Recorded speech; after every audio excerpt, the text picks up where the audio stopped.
வணக்கம் நண்பர்களே. இன்றைக்கி என்ன வீடியோ பார்க்குறோன்னு பார்த்தீங்கன்னா, நிறைய நண்பர்கள் கமெண்ட் பண்ணாங்க. ஆட்டோ ஓட்டும்போது வந்து ஃப்ரெண்டு நண்பர் வந்து ஆடி ஆடி போகிற மாதிரி இருக்குது. அதை பற்றி ஒரு வீடியோ. அதுக்கு முன்னாடி நம்ம சேனல் சப்ஸ்கிரைப் பண்ணலன்னா கீழே ரெட்டில் சப்ஸ்கிரைப் பண்ணி சப்ஸ்கிரைப் பண்ணிங்க. இந்த வீடியோ முழுசாக பாருங்கள். ஏன்னா வந்து எனக்கு தெரிஞ்ச விஷயம் அப்புறம் ப்ளஸ் மெக்கானிக்கிட்டையும் கேட்டேன். நீங்கள் கமெண்ட் பண்ண எல்லாத்தையுமே எனக்கு தெரியாதெல்லாம் மெக்கானிக்கிட்டையும் கேட்டு அப்புறம் தான் நான் இந்த வீடியோ போடுறேன். அதனால் இந்த வீடியோ முழுசாக பாருங்கள். பார்த்திங்கன்னா ஃபஸ்ட்டு காரணம் பார்த்திங்கன்னா, ஃப்ரண்ட் வீலோட பேரிங் போயிருந்துச்சுன்னா வீல் வந்து அலாயும், அதாவது வீல் வந்து ஷேக் ஆகும். நீங்கள் வண்டி நிறுத்தி விட்டு ஆட்டு பார்த்திங்கனாலே டங் டங் ஒரு சத்தம் வரும். அந்தமாரி இருந்துச்சுன்னா வண்டி ஃப்ரண்ட் வீல் பேரிங் போயிடுச்சுன்னு அர்த்தம். அது மாற்றிட்டிங்கன்னா உங்களுக்கு பிரச்சனை வராது. இது முதல் காரணம். எனக்கு என் ஆட்டோவுக்கு அதே ப்ராப்ளம் தான் வந்துச்சு. நான் அப்புறம் மெக்கானிக்கிட்ட போய் கேட்டது பண்ணதுக்கு அவங்க இந்த ப்ராப்ளம் தான் சொன்னாங்க. இது அவங்க ஆட்டோவில் ப்ராப்ளம், இது சரி பண்ணால் அவங்களுக்கு பிரச்சனை வராதுன்னு சொன்னாங்க. இப்போ நான் பேரிங்கை மாற்றிட்டேன், எனக்கு அந்த ப்ராப்ளம் வரல. அதுமாரி ரெண்டாவது பாயிண்ட் பார்த்திங்கன்னா, ஒரு சில நண்பர்கள் பார்த்திங்கன்னா ஆட்டோவில் ரீடயர் போடுவாங்க. ரீடயர் வந்து கரெக்டான கம்பெனியில் கொடுத்து பண்ணிங்கன்னா எந்த பிரச்சனையும் கிடையாது. சும்மா லோக்கலில் கொடுத்திங்கன்னா அந்த டயரோட வட்ட சைஸில் டயரில் வந்து கொஞ்சம் மேடு பள்ளம் இருக்கும். அது வந்து அவங்க சரியாக கவனித்து டயரை வந்து ஒட்டியிருக்க மாட்டாங்க. அது வந்து ரீடயர்ன்றது ஒரு லேயர் மாரி அது மேலே ஒட்டுறதானே நம்ம டயர் மேலே. அந்த இதில் வந்து மேடு பள்ளம் இருந்துச்சுனால இந்த பிரச்சனை வரும். எனக்கு தெரிஞ்ச நண்பரோட ஒரு ஆட்டோவுக்கு வந்து இதே ப்ராப்ளம் வந்துச்சு. அவர் எல்லாத்தையுமே செக் பண்ணிட்டு கடைசியில் பார்த்தா அந்த ரீடயர் ப்ராப்ளத்தினால வீல் தூக்கி போட ஆரம்பிச்சிருச்சு. அதுமாதிரி வந்து மெக்கானிக்லாம் என்ன சொல்லியிருக்காங்கன்னா, ஃப்ரண்ட் வீலில் வந்து ரீடயர் போடக்கூடாதுன்ட்டாங்க. பேக் வீலில் போட்டுக்கலாம், ஃப்ரண்ட் டயரில் போடக்கூடாது அப்படின்ற மாதிரி சொல்லிட்டாங்க. முடிஞ்ச வரைக்கும் ரீடயர் போடாதீங்க. என்னோடய கருத்து என்ன, ரீடயர் போட வேண்டாம். ஏன்னா அந்த பள்ளமேட்லலாம் ரொம்ப ஷேக் ஆகும். பேரிங்கை ப்ராப்ளம் பண்ணிவிட்ருவோம் அந்த ரீடயர்ன்றது. ஏன்னா நார்மல் டயர் வந்து அதோட சஸ்பென்ஷன் சரி, டயர் வந்து நல்லா அமுங்கி போகும். அதனால எந்த பிரச்சனையும் கிடையாது. ரீடயர் போடுறதை தவிர்த்துருங்க. ஏன்னா ரீடயரோட கிலோமீட்டர் ஓடுறதும் கம்மி தான்.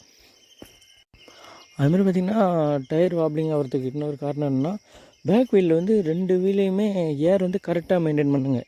அந்த வீலில் 40 வைக்கிறீங்கன்னா, லெஃப்ட் சைடு வீலில் 40 வைக்கிறீங்கன்னா, ரைட் சைடு வீல்லையும் 40 வைங்க. அதுமாரி வந்து கரெக்டாக டயர் ப்ரெஷர் கரெக்டாக மெயின்டைன் பண்ணணும். இல்லைன்னா கூட ஒரு டயர் கொஞ்சம் ப்ரெஷர் அதிகமாக, ஒரு டயரில் கம்மியாக இருந்தாலும் உங்களுக்கு வாப்ளிங் தெரியும். அதேமாரி சொல்கிறது தான், பேக் வீல்லையும் பேரிங் போயிருந்துச்சுன்னா இந்த ப்ராப்ளம் வரும். இப்போ பேக் வீல்லையும் ஒரு வீலில் பேரிங் ப்ராப்ளமாக இருந்தால் கூட இந்தமாரி அலாயும். அதுமாரி பார்த்திங்கன்னா ஃபோர்க் ப்ராப்ளம், நம்ம ஆட்டோலையும் இதே ப்ராப்ளம் வந்துச்சு.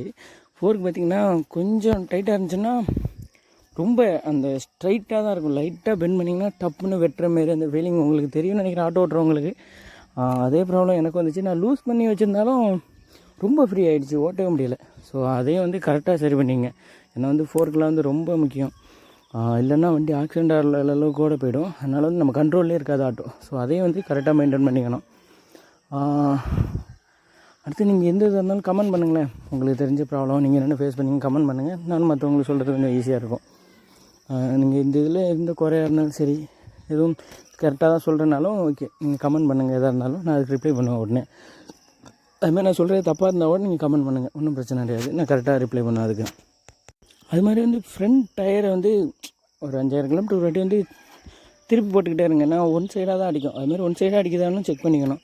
நான் ஃபோர்க் அந்த பின் ஒன்று இருக்கும், அந்த பின் போனாலும் பிரச்சனையாகும். அதுமாதிரி ஒன் சைடாக இழுக்கும்.